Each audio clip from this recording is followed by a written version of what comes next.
Gente, mais uma vez, então, boa tarde.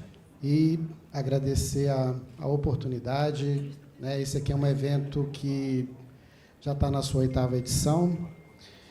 É um evento que conta com diversas parcerias na sua construção. Então, assim, a gente vem aqui trazer um pouquinho daquilo que a gente está fazendo, para poder contextualizar para vocês todo o trabalho, todo o processo de implantação, tá, da temática de curso no setor público. Né, eu até conversava com o Nelson, né, e olhando a Sandra, né, não conheci a Sandra já há algum tempo, o Nelson já há algum tempo, mas, assim, quando os eventos são feitos aqui, organizados justamente pelo Conselho Regional de Contabilidade de Minas Gerais, e até do Rio de Janeiro também, que eu sei que está apoiando, estivemos recente lá, tá, e os demais órgãos que trabalharam justamente na organização desse evento, eu sei que é um evento sempre de sucesso. Tá? Então, Paulinha também, Vanessa, trabalhando na organização, a gente sabe que bons frutos sempre vão sair. Tá bom? Então, aqui a palestra que a gente vai ser dividida, que eu vou apresentar, ela vai ser dividida em 2 partes. Então, farei uma primeira parte no aspecto mais de contextualização, para poder mostrar para vocês aquilo que a gente está fazendo lá na Secretaria do Tesouro Nacional, e depois o Juliano vai falar do portal. Tá? Bom, atitudes, inovações e perspectivas, e como a Sandra falou, está bem alinhado, tá, com os trabalhos que já vêm sendo desenvolvidos por aqui.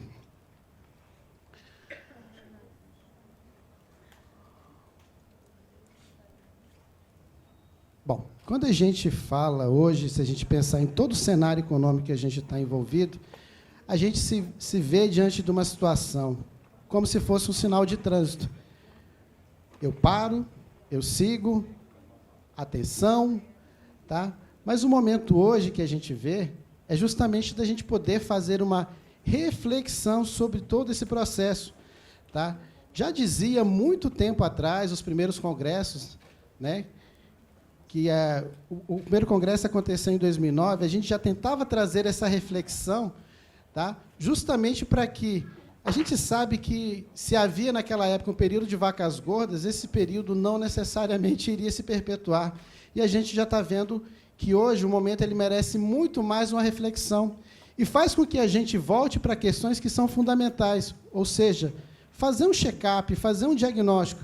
Assim como nós temos necessidade de fazer aquele diagnóstico anual, tá? Mensal, semestral, isso aí vai de cada um, tá? A gente tem a necessidade de se voltar para a unidade, tá? Fazer um diagnóstico daquilo que a gente tem, quais são as nossas perspectivas, a gente conhecer os nossos números, tá?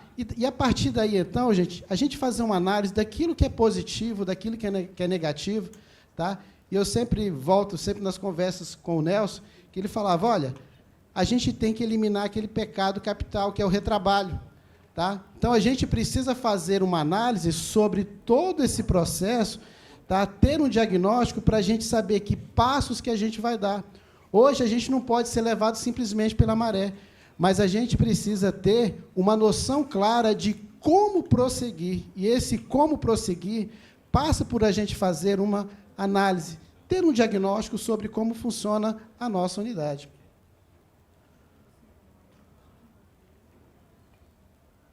Cotidianamente, você fica vendo essas notícias. Sai na versão impressa, e essa versão ela fala o seguinte para você, olha, o orçamento ele vai ser contingenciado em tantos bilhões. Tá? Rigidez orçamentária. O que a gente precisa ver? O que a gente precisa focar? O que a gente precisa conhecer? E esses critérios, eles nos levam a fazer reflexões sobre como está o nosso processo na unidade. Porque cada vez chegam mais cortes e a gente precisa se deparar para a questão da continuidade das nossas atividades. A gente, então, se depara com aquilo que está sendo discutido na esplanada. E lá também, gente, se fazem muitas perguntas. A primeira pergunta que mais se faz é: quem mais precisa de orçamento? Mas esse quem mais precisa de orçamento, tá? Qual o critério que tem para se saber quem mais precisa de orçamento? É claro que custos pode dar essas respostas, porque custo tem um diagnóstico. Custo te dá o conhecimento do funcionamento da unidade, e custo consegue dar uma resposta mais tempestiva. E a outra questão é: quem menos pode perder. E esse quem menos pode perder, ele passa por diversas indagações. Dentre elas a continuidade de determinado serviço. Tá? No slide anterior, a gente até falava, olha, há hoje, de uma forma bem clara, o comprometimento de várias atividades do governo.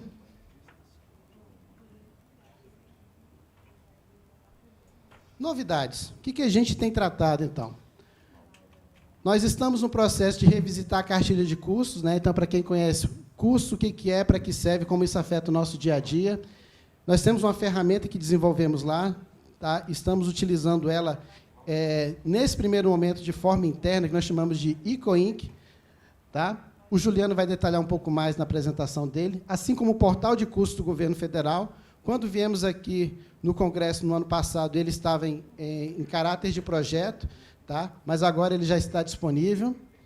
Tá? Uma reformulação de todo o processo de prestação de contas da Presidência da República.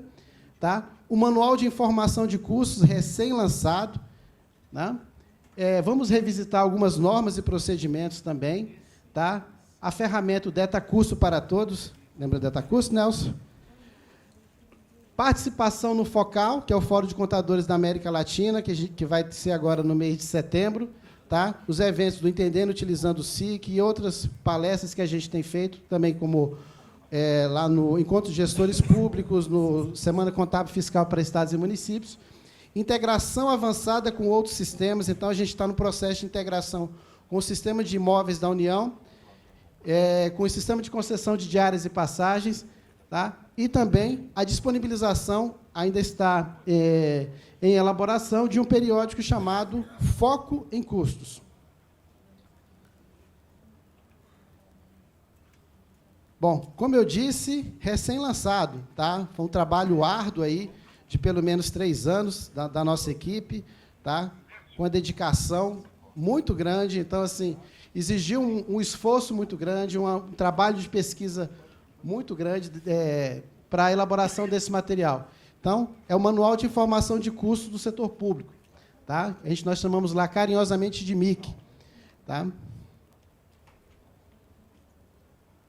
Premissas: referencial teórico adaptado ao setor público, ênfase na informação de custos vinculada à contabilidade patrimonial, foco na contabilidade de custos gerencial, atualização direcionada à evolução da maturidade dos órgãos e entidades.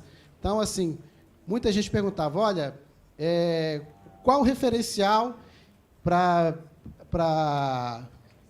temática? Então, nós resolvemos desenvolver esse manual justamente para constituir, sabe, um grande referencial para a consulta dos órgãos. E ali vem questões extremamente importantes que a gente traz ali, que é o que eu vou estar detalhando agora nos próximos slides. Tá? A sua divisão, tá? Que assim, ela tem um enfoque abordado justamente na questão da ferramenta, tá? E de todos os materiais que são desenvolvidos e que são, inclusive, mencionados dentro do próprio manual. Bom, tem uma parte bem forte, né, que são os aspectos tratados de toda a legislação que envolve a 4.320, Decreto-Lei 200, Lei Complementar 101, né, a Lei 10.180. Tá? Inclusive, nós temos uma participação também forte lá no PLP 295, com relação à questão da temática de custos. Bom, e aqui, tá? Assim, é só um aperitivo falar para vocês, depois eu passo o endereço direitinho, tá? Mas aqui, nós estamos fazendo uma apresentação do que envolve cada um dos capítulos, né? Então, aqui envolve a terminologia de custo aplicada ao setor público, então, gasto, investimento, custo, despesa, perda. Tá? A contabilidade aplicada ao setor público versus a contabilidade de custo, então, vem toda a parte de conceituação, o que é o custo direto, o que é o custo indireto, tá? O que são objetos de custo, centro de custo, o custeio. Tá?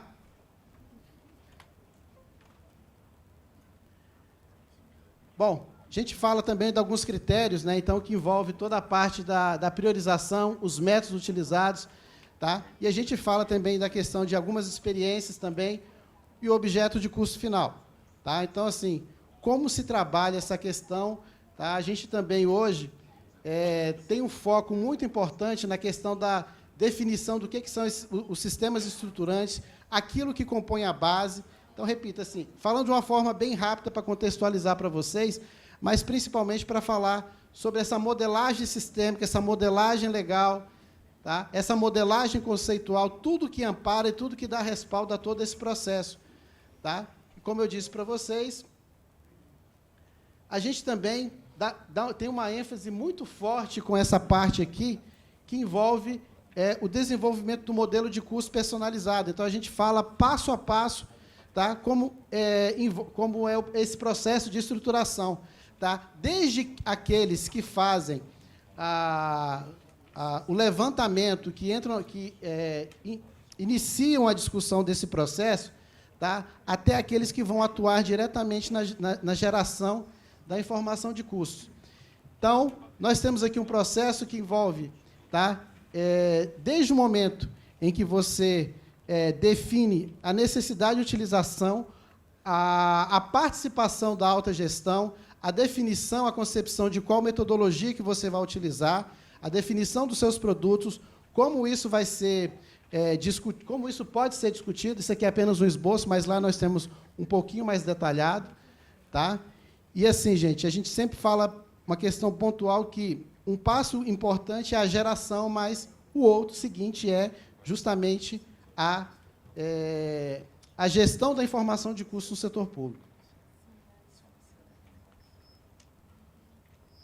Bom, e aí, também, quando definido aquilo que vem a ser utilizado, nós também discutimos junto com as unidades, tá? Isso também está detalhado no corpo do manual, tá? E colocamos ali quais são as ferramentas sistêmicas que você pode estar utilizando para o detalhamento dessas informações de custos do setor público. Uma parte importante também do manual, tá? É a elaboração dos relatórios gerenciais. Então, a nossa base mudou, era uma base única, e hoje ela está no que nós chamamos de tesouro gerencial. O tesouro gerencial, tá? Ele é um BI, que ele contempla o sistema de informação de custos, além de outros, vamos dizer assim, subsistemas. Tá? E como a gente pega essa informação, dá o tratamento e faz o trabalho a partir de outros BIs, tá? Que assim, cada órgão tem utilizado também, de forma que você possa estar gerando a informação aderente ao seu processo de tomada de decisão. Tá? Então, a gente tem um detalhamento bem bacana de como é tratada essa informação. Bom, falamos também do uso da informação de custos, contextualizamos ali algumas experiências, tá? E a portaria foi assinada pelo secretário, tá? No dia 17 de julho de 2018. Bom, e a gente falando do detalhamento de custo, o que de fato é esse detalhamento de custo? A partir do momento em que o órgão define, tá, quais são os seus produtos e a forma como esses produtos serão levantados, ele também trabalha no processo de definição de como isso vai ser alimentado dentro dos sistemas estruturantes. O SIC, na verdade, o nosso Sistema de Informação de Custos, ele é um grande BI, tá? Ele está na plataforma do Tesouro Gerencial, mas ele é o seguinte, é um sistema em que ele não tem input de dados, ele não tem, portanto, entrada de dados. E essas informações elas são buscadas dos sistemas estruturantes. O detalhamento de custos ele está numa ferramenta, ele é uma ferramenta que está dentro do CIAF, que é o Sistema de Administração Financeira do Governo Federal. Tá? E uma das grandes dificuldades que a gente tinha para o levantamento da informação é que a gente só conseguia identificar a competência, em especial, dentro de outros benefícios que essa modificação que eu vou comentar com vocês agora, tá? Mas a gente tinha uma dificuldade de identificar a questão da competência. Tá? E essa competência é que gerava, muitas vezes, informações bem distorcidas. Às vezes, você tinha uma unidade que não tinha recurso para pagar energia, tá? De uma vez, pela competência, então, às vezes, vinha um recurso e ela pagava de uma vez só. Tá? Então, pagava 5, 6 competências. Para efeito de levantamento da informação de custos, você tinha uma dificuldade para fazer essa identificação.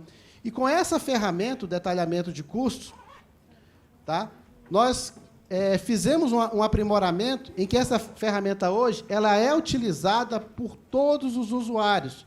Tá? Ao ser utilizada por todos os usuários, nós temos dados que são extremamente importantes para o levantamento da informação, que hoje ainda estão no escopo do SIC, mas a gente está tratando para trazer para o portal, que o Juliano vai comentar um pouco depois. Então, hoje, tá, a ferramenta DataCusto, ela tinha, quando você já definia qual era o seu objeto de custo, um campo para o preenchimento do centro de custo, mês e ano de referência e a unidade gestora beneficiada. Tá? Só que essa informação ela era exclusiva para quem tinha modelo de custo personalizado. E hoje não. Qualquer unidade já vai gerar a informação com o mês, ano, referência. Tá? E quem está se beneficiando dessa informação, ainda que não utilize um modelo personalizado. Tá? Mas nós trabalhamos aqui de forma que venha preenchido automaticamente um centro de custo genérico.